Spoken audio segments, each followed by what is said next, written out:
이제 카타르 월드컵이 열리죠. 굉장히 이례적인 월드컵이에요. 특이한 기록이 많습니다. 이 카타르가 역대 월드컵 개최국 중에서 제일 작은 나라예요. 사우디 바로 옆에 붙어 있는데 지도를 확대해야 겨우 보이거든요. 면적이 우리 경기도랑 거의 같아요. 이마저도 죄다 사막으로 덮여 있고 도시 밖으로 나가면 그냥 다 황무지예요. 때문에 실제로 사람이 사는 땅은 얼마 안 돼요. 전체 인구의 90% 이상이 수도에 몰려 살아요. 사실상 도시국가예요. 전체 인구도 300만이 안 되고 역대 개최국 중에서 사람이 제일 없어요. 그리고 또 특이한 기록이 뭐냐? 월드컵이 겨울에 열리잖아요. 이번이 처음이에요. 겨울에 열리는 게. 왜냐면 카타르가 엄청나게 덥거든요. 국토가 다 사막인데 오죽하겠어요. 여름에 볼차라는 거는 그냥 죽으라는 겁니다. 그래서 겨울에 열리는 거죠. 마지막으로 특이한 기록이 최초로 중동에서 열리는 월드컵이에요. 보통 중동이 이슬람 문화권이라 술도 못 마시고 여성들은 꽁꽁 싸매고 다니고 다른 종교는 배척하려 들고 심한 데는 테러의 위협도 있고 아예 미국이나 서방을 증오하는 세력이 많아요. 이런 중동에서 국제대회를 연다는 게 쉽지 않거든요. 근데 카타르가 그걸 해냈어요. 최초로. 어떻게 이런 게 가능했냐? 이 카타르가 외교적으로는 개방적이면서도 굉장히 친서방적인 국가예요. 미국이랑 영국, 유럽이랑 굉장히 친해요. 그리고 이슬람 국가긴 하지만은 개 중에는 그나마 세속적이고 융통성이 있는 편이에요. 우리 국제사회가 어느 정도 수용할 수 있는 수준의 이슬람 국가라는 거죠. 여성들에 대한 인권 침해가 없는 건 아니지만 그래도 투표권을 가지고 있어요. 그리고 외국인들은 어느 정도 음주가 가능해요. 그래서 주변국에서 무슬림들이 여행을 와가지고 몰래 술을 마시는 경우가 있거든요. 오죽하면은 종교의 자유까지 있어요. 덕분에 힌두교나 기독교가 정착을 하고 있고 그리고 중동 특유의 치안 문제가 덜해요. 일단 정치가 안정돼 있습니다. 카타르가 가스가 많이 나오는데 이게 거의 다 왕실 소유예요. 이 가스를 팔아가지고 번 돈을 국민들에게 뿌리고 있습니다. 뭐 매달 500만 원씩 기본소득으로 준다고 하고 의료비랑 교육비가 죽을 때까지 무상으로 제공된다고 하는데 어쨌든 이게 복지가 이렇게 좋다 보니까 왕실에 대한 지지율이 굉장히 높아요. 때문에 반정부 활동이 커지기가 힘들고 그 중동 특유의 이슬람 극단주의의 성장이나 테러나 내전 같은 게 없어요. 중동 치고는 치안이 굉장히 좋은 편이에요. 특히 인구의 절대 다수가 도시에 모여 살고 있기 때문에 군대나 경찰 같은 치안 자원을 집중시켜가지고 관리하기도 편해요. 애초에 시골 변두리 같은 개념이 없기 때문에 치안의 사각지대가 없다는 거죠. 그래서 중동이지만 월드컵도 열 수 있다. 무섭지 않다. 뭐 이런 거죠.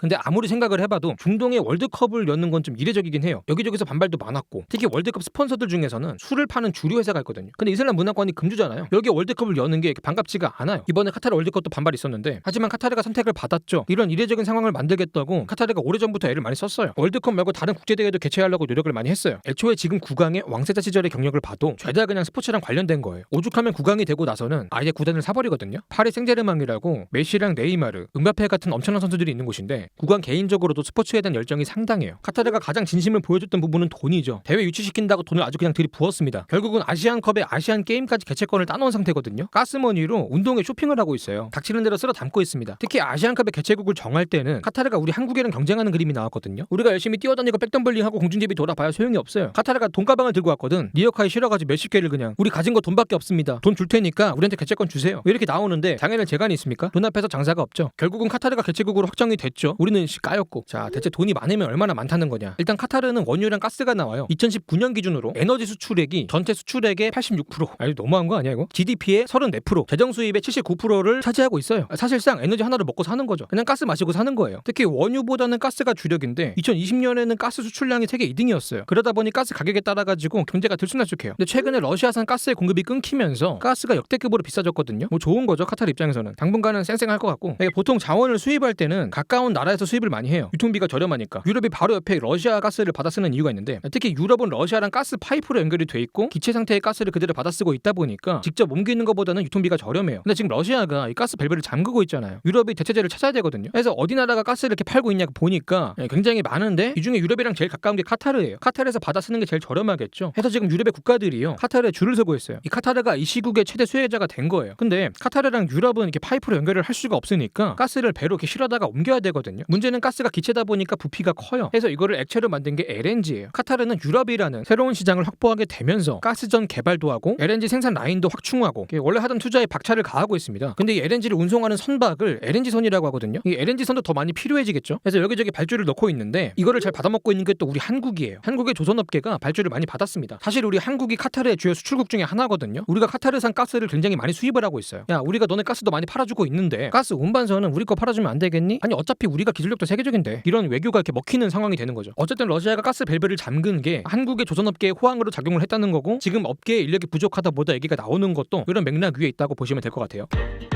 경제가 참 재밌게 나비 효과로 연결이 돼 있죠. 팔랑팔랑. 그리고 카타르가 또 특이한 게 버는 돈에 비해서 나가는 돈이 적어요. 그만큼 남는 돈으로 국가 발전에 투자할 여력이 크다는 거죠. 운동회나 인프라에다가 돈을 들이붓는 이유가 있어요. 그러면 왜 나가는 돈이 적냐? 일단은 인구가 적어요. 300만이 안 된다고 했죠. 이마저도 거의 90%가 외국인이고요. 카타르 국적을 가진 사람은 10% 정도밖에 안 돼요. 한 30만 명 정도? 이게 무슨 말이냐면은 인구의 90%가 참정권이 없다는 거예요. 이들은 정권을 견제할 힘이 없어요. 정부가 굳이 신경을 써주고 챙겨줄 필요가 없는 외국인이라는 거예요. 그만큼 복지 혜택이 덜 가게 되고 그만큼 지출을 발생시키지 않는 인구예요. 한마디로 공짜로 쓰는 인구라는 거죠. 특히 이 외국인들의 상당수가 남아시아나 동남아에서 왔거든요. 가난한 나라에서 넘어온 단순 노동자가 많아요. 카타르 입장에서는 좋은 대우를 해줄 필요가 없는 거죠. 쓰고 버리는 노동력처럼 이용을 하는 거예요. 실제로 이것 때문에 비판도 받고 있는데 이게 뭐 다른 선진국들 마냥 고령의 인구가 많아가지고 노인 부양비로 재정이 거덜나는 것도 아니거든요. 결과적으로 인구가 너무 적어가지고 부양비 지출은 적은데 자원이 너무 많아가지고 버는 돈은 많다는 겁니다. 인구에 비해 자원이 많은 거예요. 돈이 많을 수밖에 없는 거죠. 실제 지표를 보면은 워낙에 규모가 작은 나라다 보니까 GDP 자체는 50위권밖에 안 돼요. 근데 1인당 GDP나 1인당 국민소득으로 보면요, 아시아 전체에서 2등이에요. 위에 싱가포르밖에 없거든요. 자, 대회 유치에다가 쓸 돈이 많은 건 알겠어요. 총알 많은 건 알겠는데 근데 총을 왜 쏘는지가 궁금해지거든요. 아니, 운동회가 뭐라고 이렇게까지 하나 싶은데 지금부터 이유를 조금 알아볼게요. 일단은 국제적인 대회가 열리면은 전 세계에서 사람이 몰리거든요. 이러면 기존의 인프라가 감당을 못해요. 추가로 깔아야 됩니다. 외국인들이 들어올 공항, 이동할 지하철, 머무를 호텔이 필요하고 자원도 많이 쓸 게 뻔하니까 수도나 전기, 가스, 인터넷이랑 관련된 인프라도 확충을 해야 돼요. 이런 식으로 운동회도 여는 김에 인프라도 개선시킬 기회가 생기는데 보통은 인프라가 좋아지면요, 이 인프라를 이용하는 산업이 성장을 하고 경제가 성장하는 효과가 있어요. 특히 인프라를 건설하는 과정에서 건설 경기가 좋아지는데 당장의 GDP 끌어올리는 데는 건설만한 게 또 없거든요. 그리고 이 기회에 건설 산업 자체가 성장하는 효과가 있어요. 실제로 카타르가 먹거리 중에 하나로 건설업을 중요하게 보고 있거든요. 문제는 이 운동회가 끝나고 나면은 깔아놓은 인프라가 애물단지가 된다는 건데 특히 저개발 국가들은요, 인프라 깐다고 빚까지 냈다가 인프라는 버려지고 빚더미 않는 경우가 많아요. 근데 카타르는 해당 사항이 없죠. 돈이 많기 때문에 빚 문제가 적고 인프라도 일회용으로 쓰고 버리는 게 아니고 산업이랑 연결할 수 있는 기반이 있어요. 대표적으로 연계되는 산업이 물류 쪽이나 금융인데 어차피 산업에는 인프라가 필요하니까 운동회 열면서 겸사겸사 까는 거예요. 그리고 사실상 도시국가다 보니까 워낙에 좁은 지역에 인프라가 집적이 돼 있어요. 어디 변두리에서 버려지는 인프라가 아니라 도시에 있는 인프라이기 때문에 계속해서 사용이 된다는 겁니다. 그리고 세계 각국에서 사람이 몰리니까 뛰어난 인프라가 준비가 돼 있다고 홍보도 할 수 있고 국가 인지도나 브랜드 개선 효과도 볼 수 있고 그만큼 외국인 투자 유치도 기회가 많아지는 거죠. 이런 식으로 산업을 육성을 하겠다 이겁니다. 아니 뭐 지금이야 가스만 마시고 살아도 배가 불러요. 빵빵합니다. 근데 밥줄이 꼴랑 가스 하나잖아요. 편식이 너무 심해요. 이 가스는 변동성이 크고요, 지속 가능성이 없어요. 가스가 헐값이 될 때마다 굶어야 되고 장기적으로도 자원은 고갈이 돼요. 때문에 산업을 다양하게 육성을 해둘 필요가 있는데 대표적인 미래 먹거리가 국제 물류랑 국제 금융이에요. 원래 조그마한 국가들이 많이 건드리는 산업이죠. 룩셈부르크나 싱가포르가 하고 있고 바로 아래 아랍에미리트도 하고 있는 것들인데 지금 열심히 인프라를 깔아두면은 특히 물류 산업이 직접적으로 효과를 봐요. 공항, 항만, 철도, 도로, 저장 인프라가 깔리면은 고지곳대로 효과를 보는 게 유통이에요. 지정학적으로도 카타르가 물류에 특화가 돼 있는 게 유럽과 아시아를 잇는 중동에 위치해 있고요. 반도 국가라 가지고 해안 주변에 항구나 공항을 두기에도 좋아요. 이런 식으로 중개 무역이 가능하고 경유지가 될 수 있는 여지가 크죠. 특히 항공 산업이 또 잘 돼 있는데 국영 항공사인 카타르 항공이 유명해요. 산유국이라서 연료를 싸게 받다 보니까 가격 경쟁력이 좋아가지고 잘 되고 있어요. 다음으로 또 중요한 먹거리가 금융이죠. 글로벌 기업이나 금융사를 유치를 하고 관련해가지고 글로벌 인재들을 모셔온 다음에 주변국에다가 금융 서비스를 제공하는 식으로 해가지고 국제 금융도시가 되려고 하고 있어요. 자, 이런 식으로 국제적으로 물자와 사람, 자본이 이동하는 것을 카타르가 중개를 하면서 세계와 중동을 잇는 허브가 되겠다, 국제적인 비즈니스 국가가 되겠다라는 게 카타르의 청사진입니다. 물론 그렇게 되려면은 이슬람 국가라고 해도 개방을 해야 되고 세속적이고 융통성 있는 모습을 보여줘야 돼요. 기업이 투자하고 싶고 인재가 일하고 싶은 나라가 돼야 돼요. 그래서 경제 정책으로도 세제 혜택을 주고 있고 규제를 줄이고 있고 행정도 효율적으로 개혁을 하려고 하고 있고 굉장히 현대화된 인프라 구축을 하고 있어요. 인재들이 살기 좋은 신도시도 만들고 있고요. 특히 스마트 시티라고 해가지고 뭐 정보통신, 빅데이터, 인공지능, 사물인터넷 같은 게 결합이 된 첨단 도시를 만들려고 하고 있거든요. 이 행정부터 산업까지 해가지고 국가 전체를 디지털화하겠다 해서 효율적인 산업 환경을 만들겠다, 뭐 이런 식으로 가고 있는 거예요. 정리하면은 국제대회를 열면서 겸사겸사 인프라도 깔고 이 우수한 인프라가 깔린 첨단 도시를 홍보하고 과정에서 국제적인 비즈니스 도시로 도약하고 가스 말고도 먹거리가 많은 나라로 성장하겠다, 이런 그림을 그리고 있다고 보면 되겠습니다.